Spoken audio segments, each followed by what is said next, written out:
King Solomon's Mines by H. Rider Haggard. Chapter 7. Solomon's Road. Outside the cavern we halted, feeling rather foolish. "I am going back," said Sir Henry. "Why?" asked Good. "Because it has struck me that what we saw may be my brother." This was a new idea, and we re-entered the place to put it to the proof. After the bright light outside, our eyes, weak as they were with staring at the snow, could not pierce the gloom of the cave for a while. Presently, however, they grew accustomed to the semi-darkness, and we advanced towards the dead man. Sir Henry knelt down and peered into his face. "Thank God," he said, with a sigh of relief, "it is not my brother." Then I drew near and looked. The body was that of a tall man in middle life, with aquiline features, grizzled hair, and a long black moustache. The skin was perfectly yellow, and stretched tightly over the bones. Its clothing, with the exception of what seemed to be the remains of a woollen pair of hose, had been removed, leaving the skeleton-like frame naked. Round the neck of the corpse, which was frozen perfectly stiff, hung a yellow ivory crucifix. "Who on earth can it be?" said I. "Can't you guess?" asked Good. I shook my head. "Why, the old Dom, José da Silvestra, of course. Who else?" "Impossible," I gasped. "He died 300 years ago."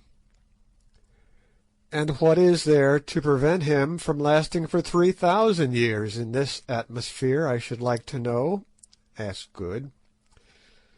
"If only the temperature is sufficiently low, flesh and blood will keep fresh as New Zealand mutton for ever, and heaven knows it is cold enough here.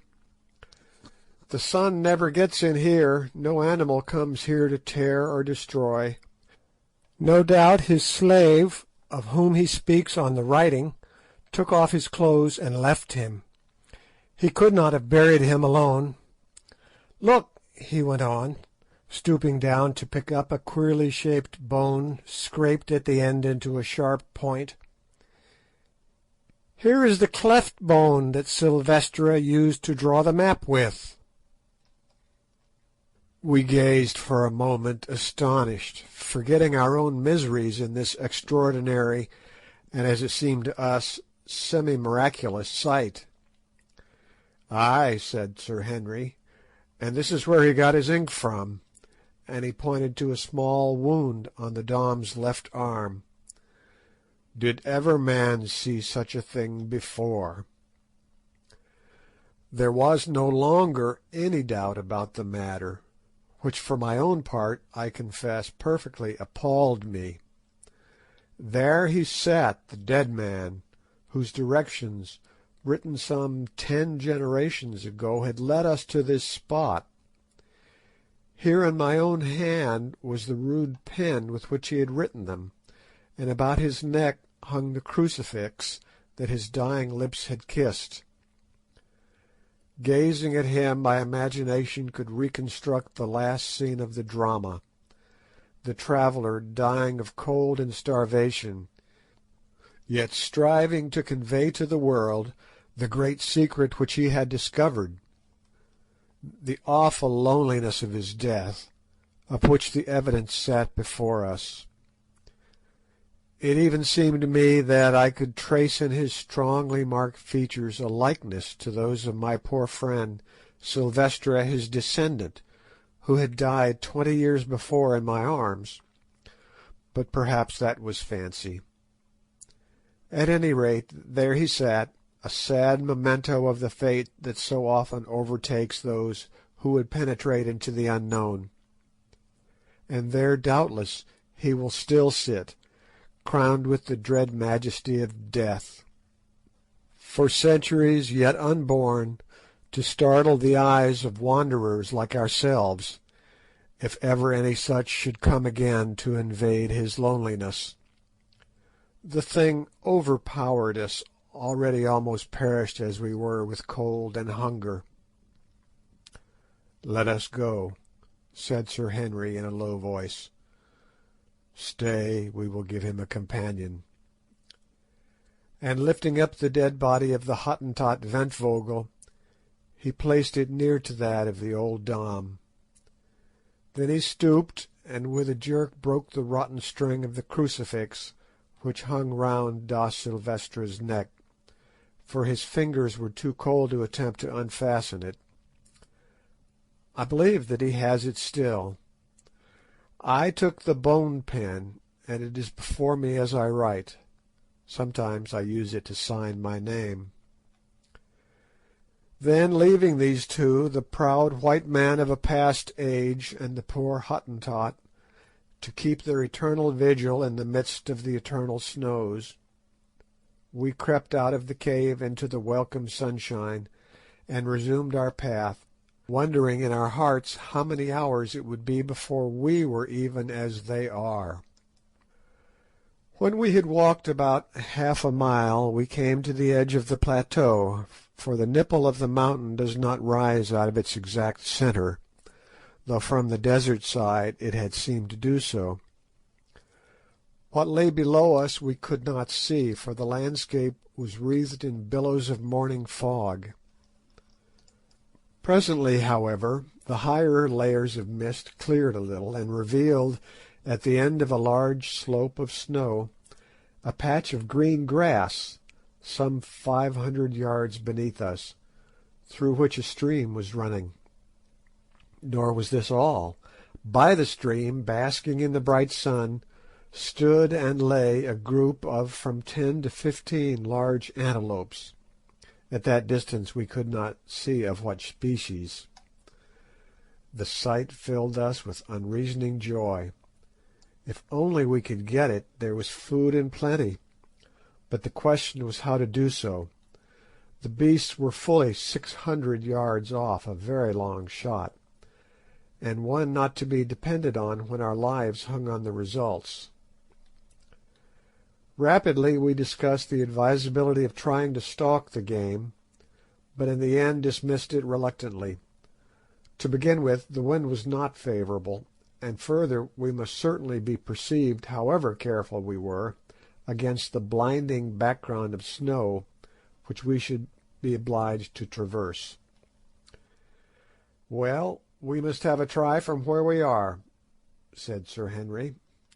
"Which shall it be, Quatermain, the repeating rifles or the expresses?" Here again was a question. The Winchester repeaters, of which we had two, Umbopa carrying poor Ventvogel's as well as his own, were sighted up to 1,000 yards, whereas the expresses were only sighted to 350, beyond which shooting with them was more or less guesswork. On the other hand, if they did hit, the express bullets, being expanding, were much more likely to bring the game down. It was a knotty point, but I made up my mind that we must risk it and use the expresses. "Let each of us take the buck opposite to him.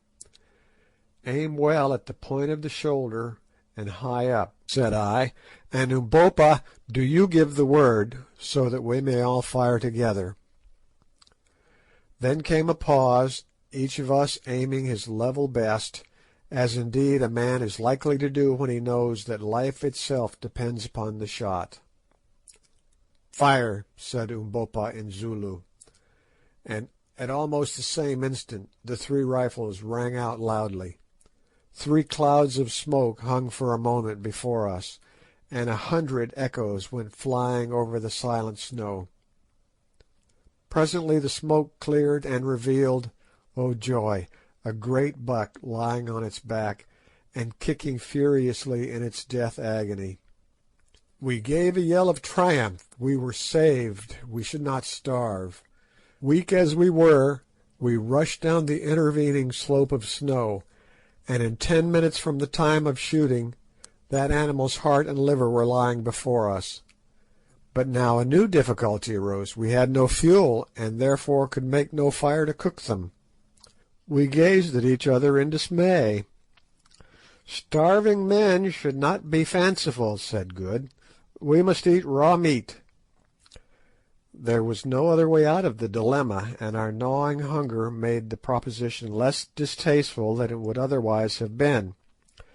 So we took the heart and liver and buried them for a few minutes in a patch of snow to cool them. Then we washed them in the ice-cold water of the stream, and lastly ate them greedily. It sounds horrible enough, but honestly I never tasted anything so good as that raw meat. In a quarter of an hour we were changed men. Our life and vigour came back to us, our feeble pulses grew strong again, and the blood went coursing through our veins. But mindful of the results of overfeeding on starved stomachs, we were careful not to eat too much, stopping whilst we were still hungry. "Thank heavens," said Sir Henry, "that brute has saved our lives. What is it, Quatermain?"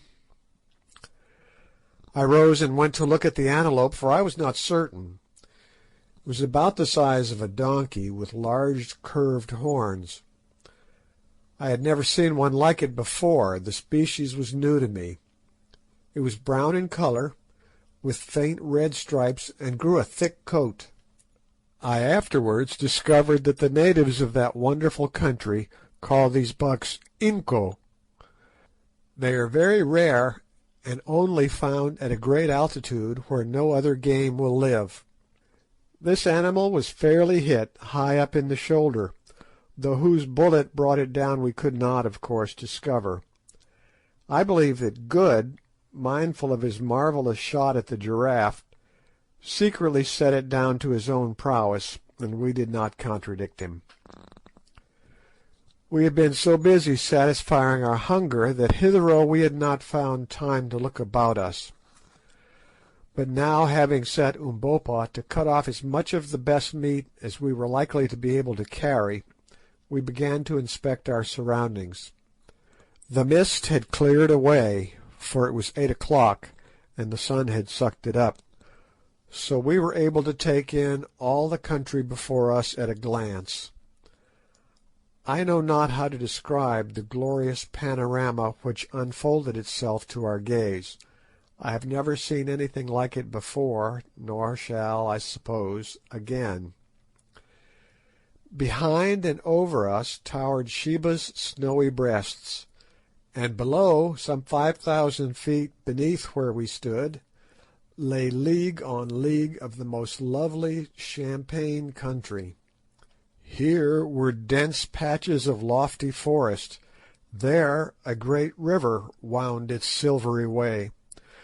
To the left stretched a vast expanse of rich undulating veld or grassland, whereon we could just make out countless herds of game or cattle. At that distance we could not tell which. This expanse appeared to be ringed in by a wall of distant mountains. To the right the country was more or less mountainous, that is, solitary hills stood up from its level, with stretches of cultivated land between, amongst which we could see groups of dome-shaped huts. The landscape lay before us as a map, wherein rivers flashed like silver snakes, and Alp-like peaks, crowned with wildly twisted snow wreaths, rose in grandeur, whilst over all was the glad sunlight and the breath of nature's happy life.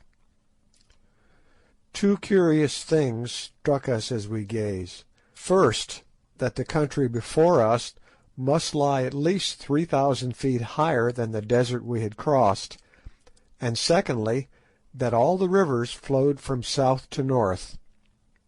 As we had painful reason to know, there was no water upon the southern side of the vast range on which we stood, but on the northern face were many streams, most of which appeared to unite with the great river we could see winding away farther than our eyes could follow. We sat down for a while and gazed in silence at this wonderful view. Presently Sir Henry spoke. "Isn't there something on the map about Solomon's Great Road?" he said. I nodded, for I was still gazing out over the far country. "Well, look, there it is," and he pointed a little to our right. Good and I looked accordingly, and there, winding away towards the plain, was what appeared to be a wide turnpike road. We had not seen it at first, because, on reaching the plain, it turned behind some broken country. We did not say anything, at least not much. We were beginning to lose the sense of wonder. Somehow it did not seem particularly unnatural that we should find a sort of Roman road in this strange land. We accepted the fact, that was all. "Well," said Good, "must be quite near us if we cut off to the right. Hadn't we better be making a start?" This was sound advice, and so soon as we had washed our faces and hands in the stream, we acted on it. For a mile or more we made our way over boulders and across patches of snow, till suddenly, on reaching the top of the little rise, we found the road at our feet. It was a splendid road, cut out of the solid rock, at least 50 feet wide, and apparently well kept, though the odd thing was that it seemed to begin there. We walked down and stood on it. But one single 100 paces behind us, in the direction of Sheba's Breasts, it vanished, the entire surface of the mountain being strewn with boulders interspaced with patches of snow. "What do you make of this, Quatermain?" asked Sir Henry. I shook my head. I could make nothing of the thing. "I have it," said Good. "The road no doubt ran right over the range and across the desert on the other side, but the sand there has covered it up, and above us it has been obliterated by some volcanic eruption of molten lava." This seemed a good suggestion. At any rate, we accepted it, and proceeded down the mountain.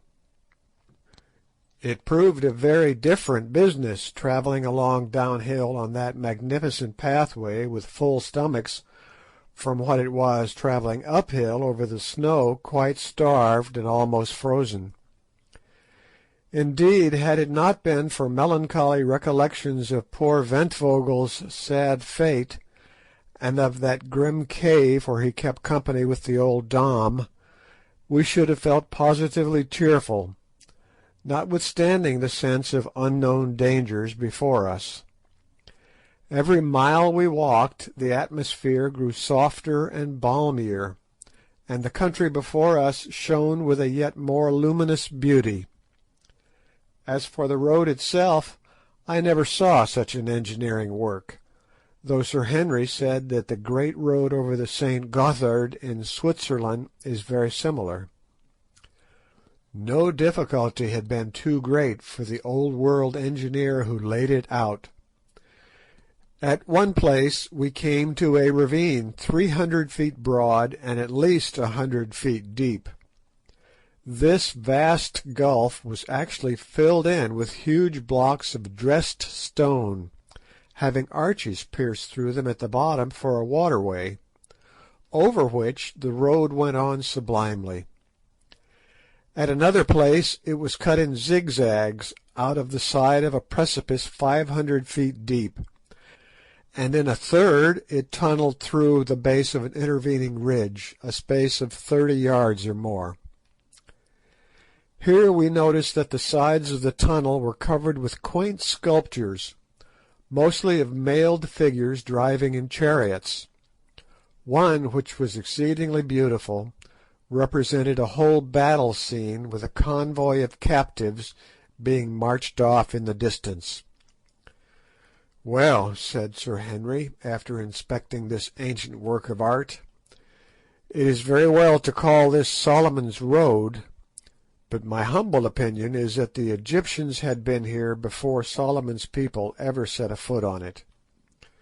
If this isn't Egyptian or Phoenician handiwork, I must say that it is very like it. By midday we had advanced sufficiently down the mountain to search the region where wood was to be met with. First we came to scattered bushes, which grew more and more frequent, till at last we found the road winding through a vast grove of silver trees similar to those which are to be seen on the slopes of Table Mountain at Cape Town.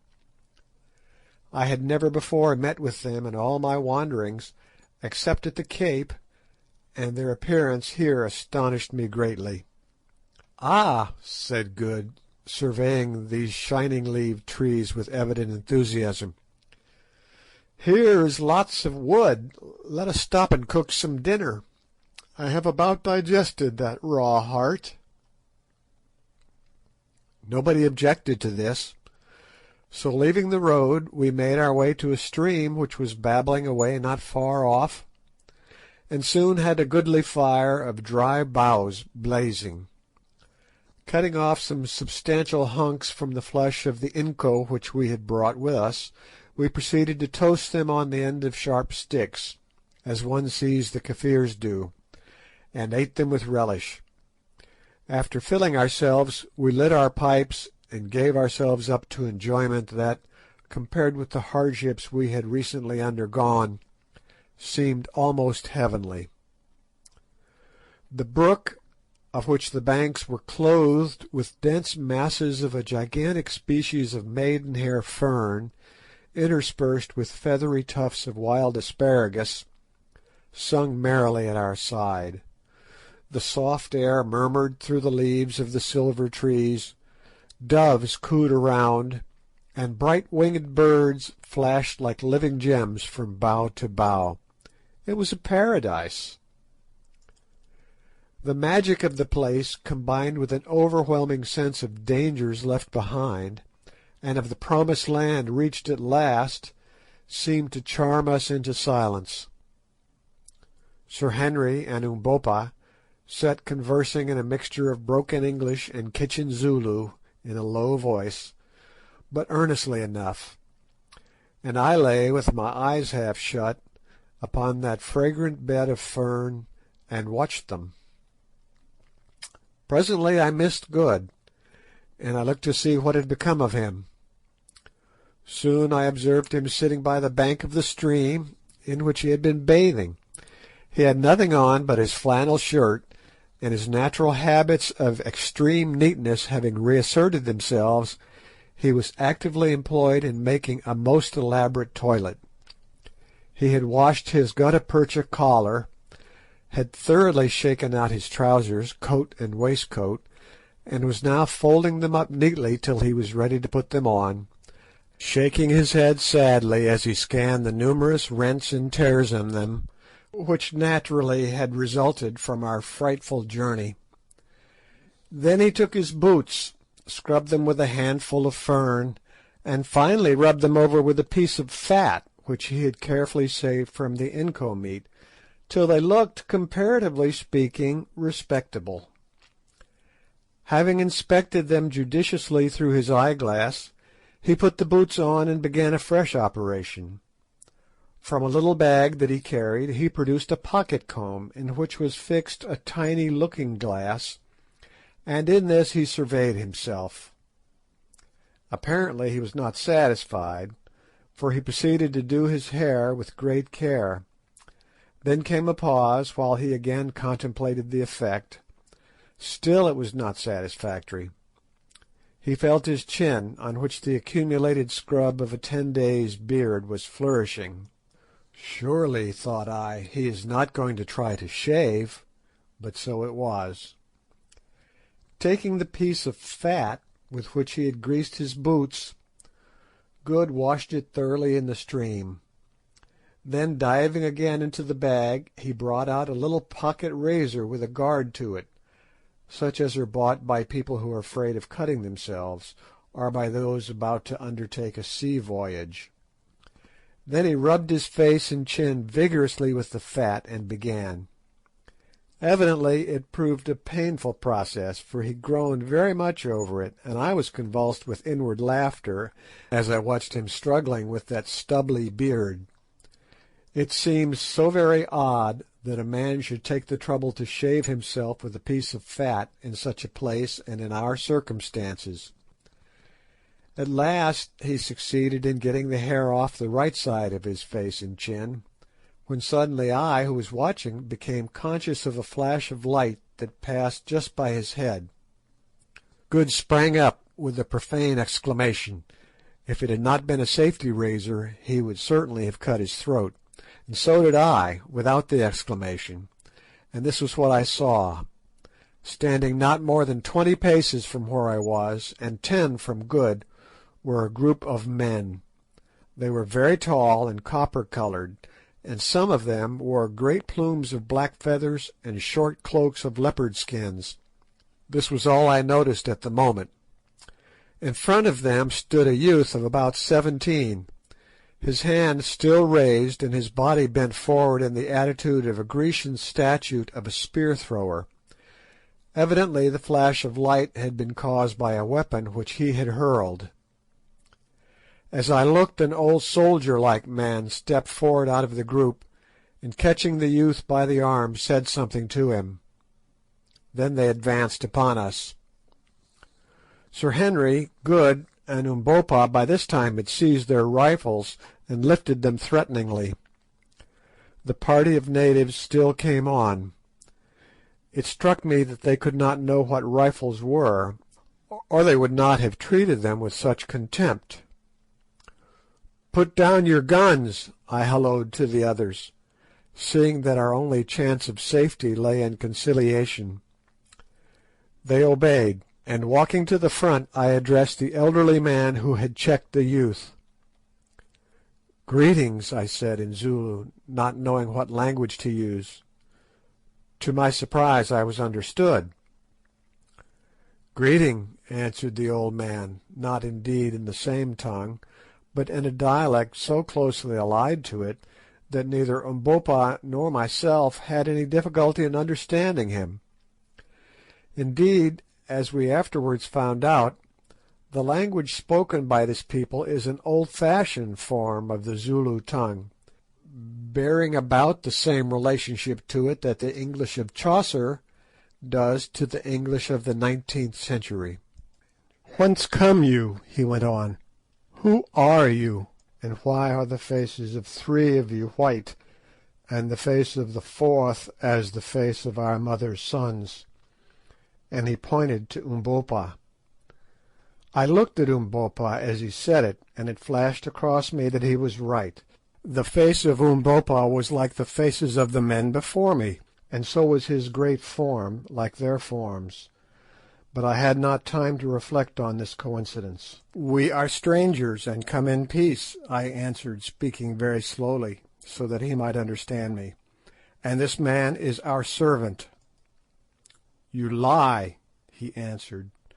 "No strangers can cross the mountains where all things perish. But what do your lies matter? If ye are strangers, then ye must die, for no strangers may live in the land of the Kukuanas. It is the king's law. Prepare then to die, O strangers." I was slightly staggered at this, more especially as I saw the hands of some of the men steal down to their sides, where hung on each what looked to me like a large and heavy knife. "What does the beggar say?" asked Good. "He says we are going to be killed," I answered grimly. "Oh, Lord!" groaned Good. And, as was his way when perplexed, he put his hand to his false teeth, dragging the top set down and allowing them to fly back to his jaw with a snap. It was a most fortunate move, for next second the dignified crowd of Kukuanas uttered a simultaneous yell of horror and bolted back some yards.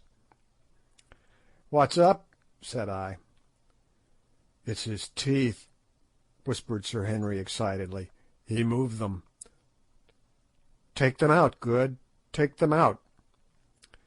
He obeyed, slipping the set into the sleeve of his flannel shirt.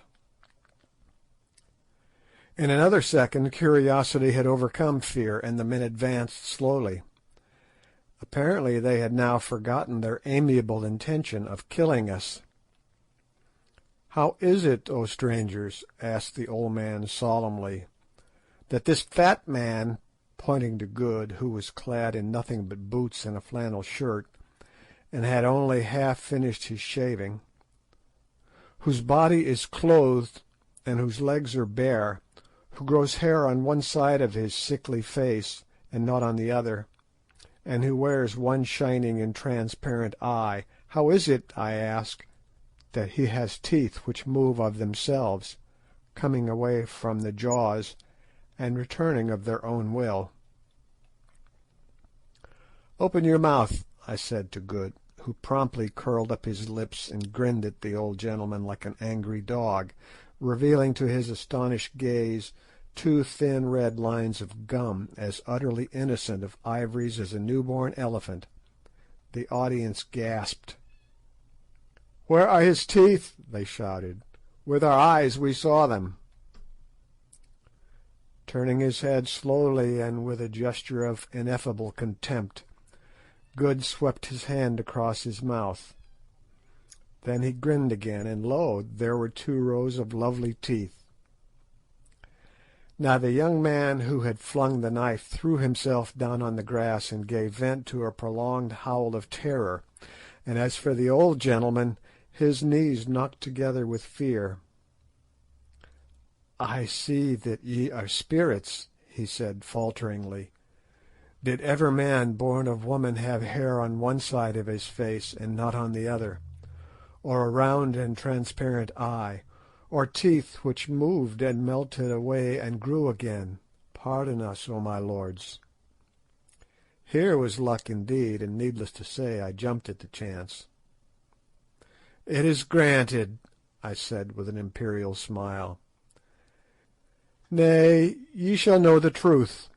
We come from another world, though we are men such as ye. We come," I went on, "from the biggest star that shines at night." "Oh! Oh!" groaned the chorus of astonished aborigines. "Yes," I went on, "we do indeed," and again I smiled benignly as I uttered that amazing lie. "We come to stay with you a little while, and to bless you by our sojourn. Ye will see, O friends, that I have prepared myself for this visit by the learning of your language." "It is so, it is so," said the chorus. "Only, my lord," put in the old gentleman, "thou hast learned it very badly." I cast an indignant glance at him, and he quailed. "Now, friends," I continued, "ye might think that after so long a journey we should find it in our hearts to avenge such a reception, mayhap to strike cold in death the imperious hand that, in short, threw a knife at the head of him whose teeth come and go." "Spare him, my lords," said the old man in supplication. "He is the king's son, and I am his uncle. If anything befalls him, his blood will be required at my hands." "Yes, that is certainly so," put in the young man with great emphasis. "Ye may perhaps doubt our power to avenge," I went on, heedless of this by-play. "Stay, I will show you. Here, thou dog and slave," addressing Umbopa in a savage tone, "give me the magic tube that speaks," and I tipped a wink towards my express rifle. Umbopa rose to the occasion, and with something as nearly resembling a grin as I have ever seen on his dignified face, he handed me the gun. "It is here, O Lord of Lords," he said, with a deep obeisance. Now, just before I had asked for the rifle, I had perceived a little klipspringer antelope standing on a mass of rock about 70 yards away, and determined to risk the shot. "You see that buck?" I said, pointing the animal out to the party before me. "Tell me, is it possible for man born of woman to kill it from here with a noise?" "It is not possible, my lord," answered the old man. "Yet shall I kill it," I said quietly. The old man smiled. "That my lord cannot do," he answered. I raised the rifle and covered the buck. It was a small animal, and one which a man might well be excused for missing, but I knew that it would not do to miss. I drew a deep breath and slowly pressed on the trigger. The buck stood still as a stone. Bang! Thud! The antelope sprang into the air and fell on the rock dead as a doornail. A groan of simultaneous terror burst from the group before us. "If you want meat," I remarked coolly, "go fetch that buck." The old man made a sign, and one of his followers departed, and presently returned bearing the klipspringer. I noticed with satisfaction that I had hit it fairly behind the shoulder. They gathered round the poor creature's body, gazing at the bullet hole in consternation. "Ye see," I said, "I do not speak empty words." There was no answer. "If ye yet doubt our power," I went on, "let one of you go and stand upon that rock, that I may make him as this buck." None of them seemed at all inclined to take the hint, till at last the king's son spoke. "It is well said. Do thou, my uncle, go stand upon the rock. It is but a buck that the magic has killed. Surely it cannot kill a man." The old gentleman did not take the suggestion in good part. Indeed, he seemed hurt. "No, no," he ejaculated hastily. "My old eyes have seen enough. These are wizards indeed. Let us bring them to the king. Yet if any should wish a further proof, let him stand upon the rock, that the magic tube may speak with him." There was a most general and hasty expression of dissent. "Let not good magic be wasted on our poor bodies," said one. "We are satisfied. All the witchcraft of our people cannot show the like of this." "It is so," remarked the old gentleman, in a tone of intense relief. "Without any doubt it is so. Listen, children of the stars, children of the shining eye and the movable teeth, who roar out in thunder and slay from afar. I am Infadoos, son of Kafa, once king of the Kukuana people. This youth is Scragga." "He nearly scragged me," murmured Good. "Scragga, son of Twala, the great king, Twala, husband of 1,000 wives, chief and lord paramount of the Kukuanas, keeper of the great road, terror of his enemies, student of the black arts, leader of 100,000 warriors, Twala the one-eyed, the black, the terrible." "So," said I superciliously, "lead us then to Twala. We do not talk with low people and underlings." "It is well, my lords, we will lead you, but the way is long. We are hunting 3 days' journey from the place of the king. But let my lords have patience, and we will lead them." "So be it," I said carelessly. "All time is before us, for we do not die. We are ready. Lead on. But Infadoos, and thou, Scragga, beware. Play no monkey tricks. Set for us no fox's snares, for before your brains of mud have thought of them, we shall know and avenge. The light of the transparent eye of him with the bare legs and the half-haired face shall destroy you, and go through your land. His vanishing teeth shall affix themselves fast in you and eat you up, you and your wives and children. The magic tubes shall argue with you loudly, and make you as sieves. Beware." This magnificent address did not fail of its effects. Indeed, it might almost have been spared, so deeply were our friends already impressed with our powers. The old man made a deep obeisance, and murmured the words "Koom, Koom," which I afterwards discovered was their royal salute, corresponding to the Baete of the Zulus, and turning addressed his followers. These at once proceeded to lay hold of all our goods and chattels in order to bear them for us, excepting only the guns, which they would on no account touch. They even seized Good's clothes, that, as the reader may remember, were neatly folded up beside him. He saw and made a dive for them, and a loud altercation ensued. "Let not my lord of the transparent eye and the melting teeth touch them," said the old man. "Surely his slave shall carry the things." "But I want to put 'em on," roared Good in nervous English. Umbopa translated. "Nay, my lord," answered Infadoos. "Would my lord cover up his beautiful white legs? Although he is so dark, Good has a singularly white skin. From the eye of his servants? Have we offended my lord that he should do such a thing?" Here I nearly exploded with laughing, and meanwhile one of the men started on with the garments. "Damn it!" roared Good, "that black villain has got my trousers."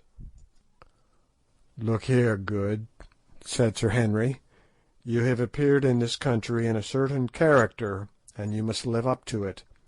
It will never do for you to put on trousers again.